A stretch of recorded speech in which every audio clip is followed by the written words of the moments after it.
అందరికీ నమస్కారం. Hi, hello, నమస్తే. వెల్కమ్ టు బీజేఎస్ బహుజన్ సేన మీడియా ప్రేక్షకులకు స్వాగతం. ఈరోజు ఏదైతే సినిమా ఇండస్ట్రీలో మొన్న జానీ మాస్టర్, నేడు హర్ష సాయి, ఈ రెండు ఉదంతాలు కూడా సినిమా ఇండస్ట్రీలో కొంత షాక్ను గురి చేస్తున్నాయి. ఏదైతే జానీ మాస్టర్ విషయంలో విచారణ జరుగుతున్న సమయంలో జానీ మాస్టర్ చెప్పే సంఘటనలు కానీ, లేదంటే హర్ష సాయి విషయంలో ఆయనకి ఏపీ పోలీసు నాకు సంబంధించి ఇన్ఫ్లుయెన్స్ చేయగల సత్తా ఏపీ పోలీసుని ఉందని అతను చెప్పడం వెనుక చాలా ఆలోచించదగ్గ అంశాలైతే ఉన్నాయి. ప్రధానంగా ఇటు జానీ మాస్టర్ కానీ ఇటు హర్ష సాయి కానీ మోసం చేశారా, మోసపోయారా? ఇక్కడ మైనర్గా ఉన్నటువంటి నన్ను అత్యాచారం చేశారు. మొన్నటికి మొన్న పుష్ప 2 సినిమా షూటింగ్లో కూడా ఇక్కడికి వచ్చి చాలా గొడవ చేస్తే,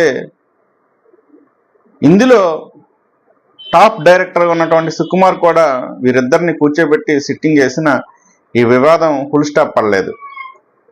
అదేవిధంగా విశ్వక్ సేన్కి సంబంధించిన షూటింగ్లో కూడా ఈ జానీ మాస్టర్ వెళ్ళి గొడవ చేసినట్లుగా కూడా మరి ఆరోపణలు అయితే ఉన్నాయి.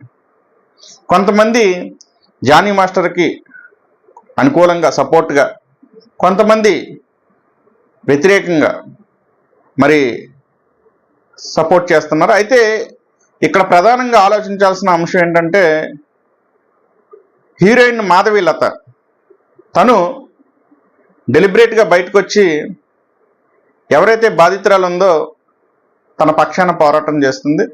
ఎవరైతే జానీ మాస్టర్కి సపోర్ట్ చేస్తున్నారో ఆ అంశాలపై కూడా ఆవిడ ఒక వీడియో రిలీజ్ చేయడం మనందరికీ తెలిసిన విషయమే. ఇక్కడ ప్రధానంగా ఆలోచించాల్సినటువంటి అంశం ఏంటంటే, సినిమా ఇండస్ట్రీలో అవకాశాల పేరుతో ఆడపిల్లల్ని ఇలా మోసం చేయడం అనేది ఇప్పటి అంశం కాదు. చాలామంది ఇదే అదునుగా భావించి ఇండస్ట్రీలోకి వచ్చి కొత్తగా టాలెంట్ని రుజువు చేసుకోవాలా అనుకునే ప్రతి ఒక్కరిని కూడా ఉపయోగించుకుంటున్నటువంటి సంఘటనలు గతంలో కూడా వచ్చాయి. ఏదైతే ఈ జానీ మాస్టర్ అంశంలో తన వైఫ్ చెప్తుంది ఏంటంటే, తను అలాంటి వాడు కాదు, ఇది ఎవరో కావాలని చేసిన అంశంగా తను చెప్పుకొచ్చింది. అయితే తన వైఫ్గా తనకి ఒక నమ్మకం ఉండొచ్చు తన భర్త మీద, కానీ బాధితురాల పక్షాన్ని కూడా, బాధితురాల సైడ్ నుండి కూడా ఆలోచించాలి. ఎందుకంటే కంప్లీట్గా బాధితురాలకు సంబంధించి ఏదైతే ఫోన్లో జానీ మాస్టర్ ఫోన్ నుండే మెసేజ్లు పెట్టడం, లేదంటే వీడియో కాల్స్ చేయడం అనేది ఉండడం మరి ఏ విధంగా చూడాలి? ఈ విషయాలన్నీ కూడా భార్యకి చెప్పి భర్త చేయడు కదా.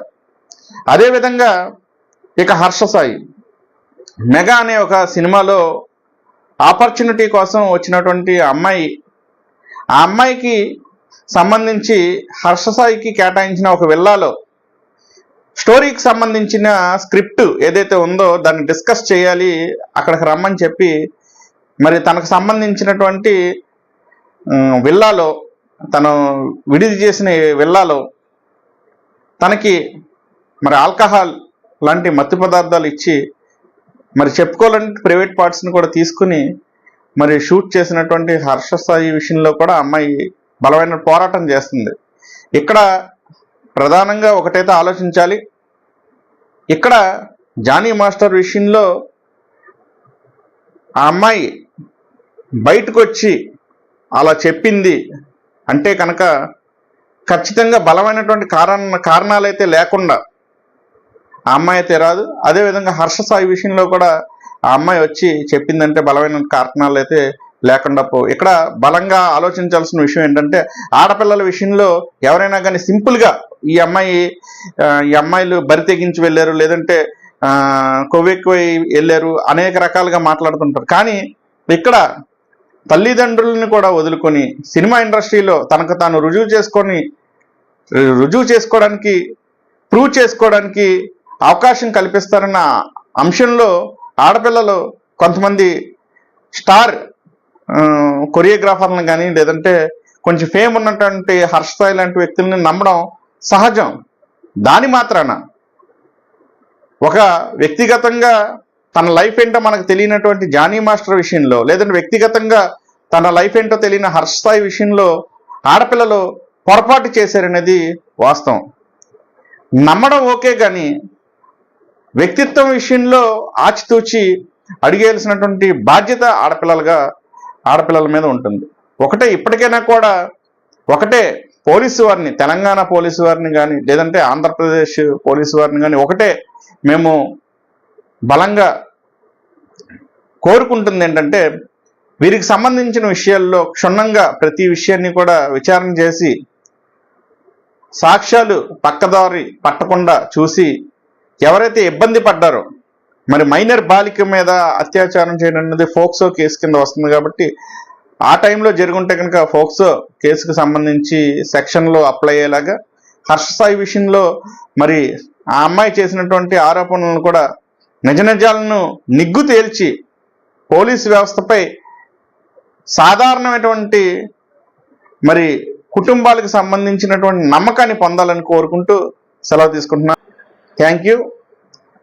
నా యొక్క ఈ వీడియో మీకు నచ్చినట్లయితే కనుక లైక్ చేయండి, షేర్ చేయండి. అదేవిధంగా ఖచ్చితంగా నన్ను ఎంకరేజ్ చేయాలనుకుంటే కనుక సబ్స్క్రైబ్ చేయండి.